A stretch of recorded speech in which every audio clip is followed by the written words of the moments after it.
মুফতি সাইফুল হাফিজাহুল্লাহ অত্যন্ত কষ্ট করে এখানে নিয়ে এসেছেন মানহাল ইসলামিক রিসার্চ সেন্টারের জন্য। অনেক অনেক ভালোবাসা, অনেক অনেক দোয়া। সবাই দেশবাসী সবাই দোয়া করবেন। মানহাল ইসলামিক রিসার্চ সেন্টার একেবারেই এমন একটি জায়গায় পড়েছে, খুব কষ্ট করে মাদ্রাসায় আসতে হয় না।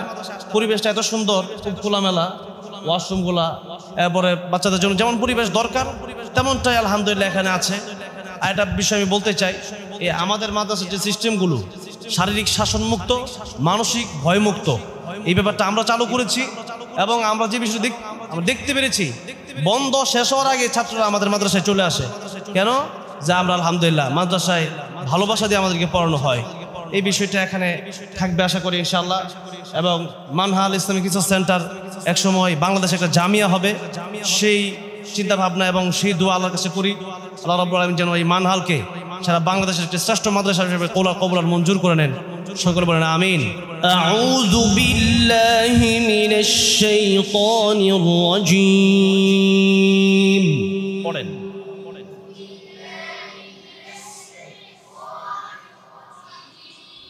জোরে পড়তে হবে, জোরে আওয়াজ দিয়ে পড়তে হবে, মুখ খুলতে হবে।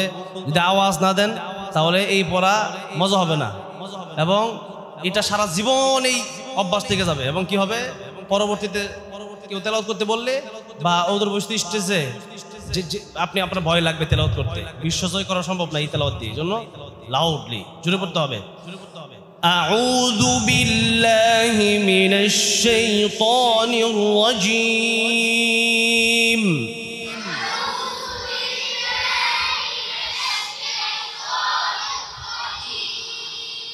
বিসমিল্লাহির রহমানির রহিম।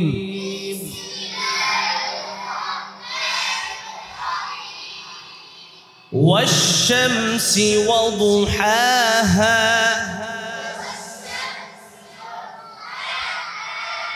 والقمر إذا تلاها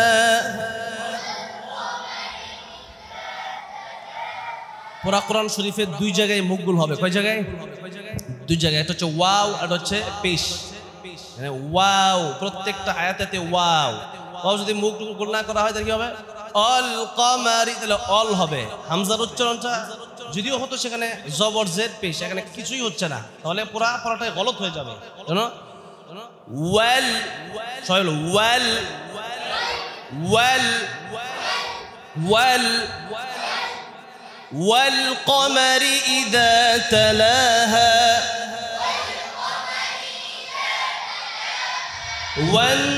والنهار إذا جلاها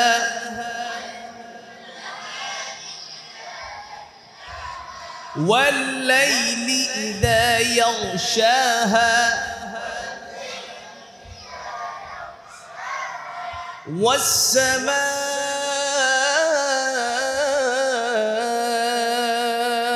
وما بناها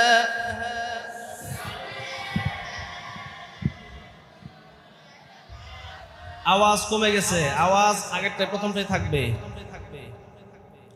والأرض وما طحاها ونفس وما سواها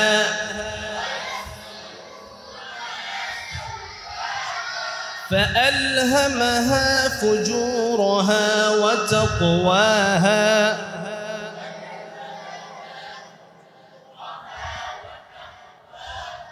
قد أفلح من زكاها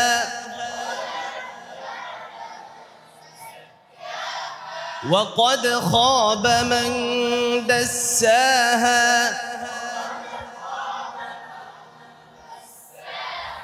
كذبت ثمود بطغواها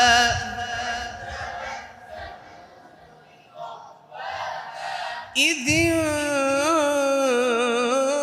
انبعث أشقاها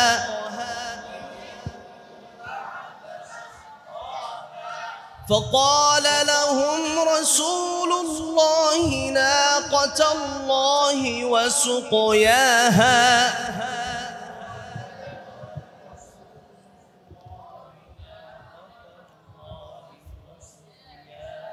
فكذبوه فعقروها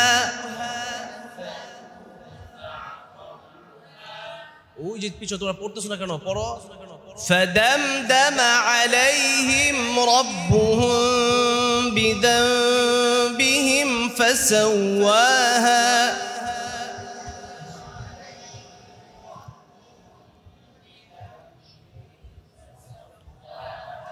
ولا يخاف عقباها صدق الله العظيم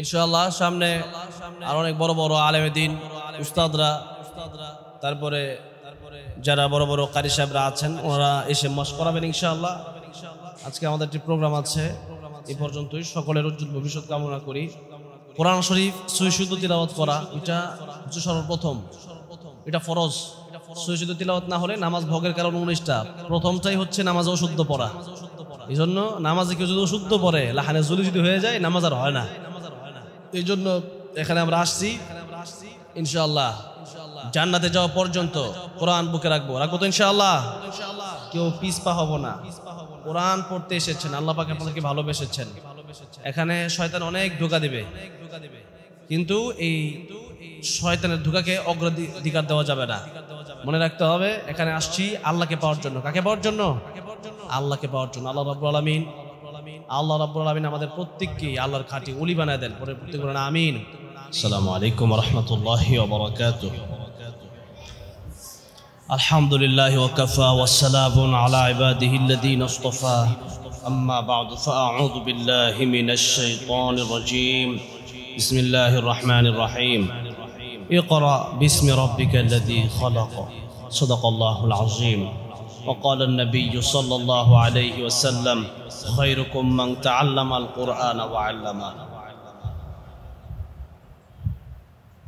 নারায়ণগঞ্জ বন্দর Madanpur bus stand Madanpur shopping centre এর সাথে মানহাল ইসলামিক রিসার্চ সেন্টার মুফতি সাইফুল্লাহ হাফিজাহুল্লাহ কর্তৃক পরিচালিত আমার কাছে এখানে প্রবেশ করার পরেই মনে হলো খুবই মনোরম পরিবেশ এবং এখানে পড়ালেখা করার মতো একটি জায়গা এবং এই জায়গাটা যদিও নারায়ণগঞ্জ মদনপুর বাস স্ট্যান্ডে তবে ঢাকা বা অন্যান্য জেলাগুলো থেকে বিশেষ করে দক্ষিণবঙ্গ বরিশাল খুলনা এবং এই পাঁচটা যেটা চট্টগ্রাম সিলেট দুই পাশ থেকে এই চারটা পাশ থেকে আসা খুবই সহজ একেবারে অল্প ছাত্র নিয়ে আজকে বসলাম মাদ্রাসার শুরু কিন্তু মাদ্রাসার পরিবেশ আমাকে মুগ্ধ করেছে আলহামদুলিল্লাহ একটা মাদ্রাসার জন্য পরিবেশ ইম্পর্টেন্ট ব্যাপার আর তার চেয়ে গুরুত্বপূর্ণ ব্যাপার হচ্ছে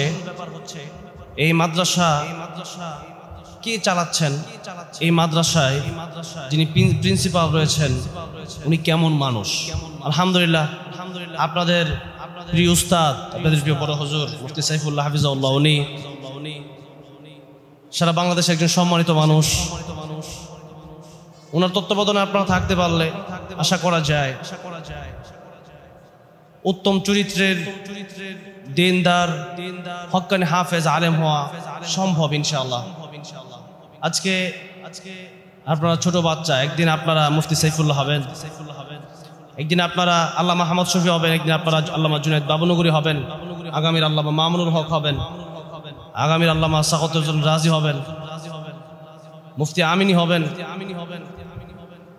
এখন কার কাছ থেকে হবেন কিভাবে সম্ভব যখন একজন হক্কানি আলিমের তত্ত্বাবধানে একজন যোগ্য মানুষের তত্ত্বাবধানে আপনারা থাকবেন এটা সম্ভব আলহামদুলিল্লাহ দিনের দাওয়াত উনি সারা দেশেই দিচ্ছেন হুজুর আমার পাশে বসা ওনার সাথে আমার চলাফেরা করে মনে হলো উনি একজন হক্কানি আলেম একজন যোগ্য মানুষ এবং আপনাদেরকে গড়ার মতো যোগ্যতা ওনার কাছে আছে তো আলহামদুলিল্লাহ মাদ্রাসা শিক্ষা এটা হচ্ছে সবচেয়ে বড় শিক্ষা এবং কোরআনের প্রথম নাজিলকৃত যে আয়াতটি ইকরা বিসমি রাব্বিকাল্লাযী খালাক আল্লাহ বললেন পড়ো তোমার প্রভুর নামে যিনি তোমাকে সৃষ্টি করেছেন ইসলামের ভিতরে সর্বপ্রথমেই পড়তে হবে, জানতে হবে, এরপরে মানা সম্ভব। শিক্ষা এখানে আলহামদুলিল্লাহ শিশু শ্রেণী থেকে তৃতীয় শ্রেণী পর্যন্ত কোরআন শিক্ষার পাশাপাশি জেনারেল শিক্ষাটাও রয়েছে। আমরা আমাদের মাদ্রাসাতেও বাংলা অঙ্ক ইংরেজি রেখেছি। যারা বাংলা অঙ্ক ইংরেজি পড়ে তারা আরবি পড়ায় না, বা বর্তমান বিশ্বের যে সিস্টেম। আর যারা ইসলামী শিক্ষায় শিক্ষিত তারা সবাই বাংলা অঙ্ক ইংরেজি পড়ে না, যার কারণে অনেকে দুনিয়া বোঝে না। বাকি দুনিয়ার যে জায়গাগুলো আছে দুনিয়ামুখী, যেমন রাজনীতি, ডক্টর, ইঞ্জিনিয়ার, পাইলট, ব্যারিস্টার, জজ, উকিল, এই সমস্ত জায়গাগুলোতে আমাদেরই যাওয়া দরকার। ইমাম মানে হচ্ছে নেতা। আমরা মসজিদের ইমামতি করি কিন্তু দেশের ইমাম হতে পারি না। এই জেনারেল শিক্ষাটা থাকার কারণে আমরা যেন দেশের ইমাম হতে পারি, দেশের নেতা হতে পারি, সেটা আমাদের দরকার। আমরা যদি দেশের নেতা না হতে পারি, শুধু মসজিদে ইমামতি করি, তাহলে দেশ দখল করে নেবে চোর বাটপাররা। সেজন্য জেনারেল শিক্ষাটা থাকা দরকার, অল্প হলেও থাকা দরকার। একজন ড্রাইভার সে যদি নেশাগ্রস্ত হয় আর যাত্রীরা যদি সুবহানাল্লাহ আলহামদুলিল্লাহ জিকিরও করে, নেশাগ্রস্ত ড্রাইভার এক সময় তাকে নদীতে খালে বেল নিয়ে তাকে ফেলে দেবে। যাত্রীরা সুবহানাল্লাহ আলহামদুলিল্লাহ কোনো কাজ হবে না। এই জন্য আমরা এই দেশের শ্রেষ্ঠ মানুষ বলেছেন মুহাম্মদুর রাসূলুল্লাহ সাল্লাল্লাহু আলাইহি সাল্লাম, তিনি বলেছেন খায়রুকুম মান তাআল্লামাল কুরআন ওয়া আল্লামা, শ্রেষ্ঠ মানুষ তারা যারা কোরআন শিখে এবং শিখায়। সুতরাং আমরা হচ্ছে শ্রেষ্ঠ মানুষ। আমরা আছি বলেই পৃথিবী টিকে আছে, আমরা না থাকলে পৃথিবী টিকবে না। আর আমরা কারা? আমরা রাসূলুল্লাহ সাল্লাল্লাহু আলাইহি সাল্লামের ওয়ারিস। আমরা মাদ্রাসায় শিখেছি এবং শিখাচ্ছি। তোমরা যারা শিখতেছো একদিন শিখাবো তোমরা।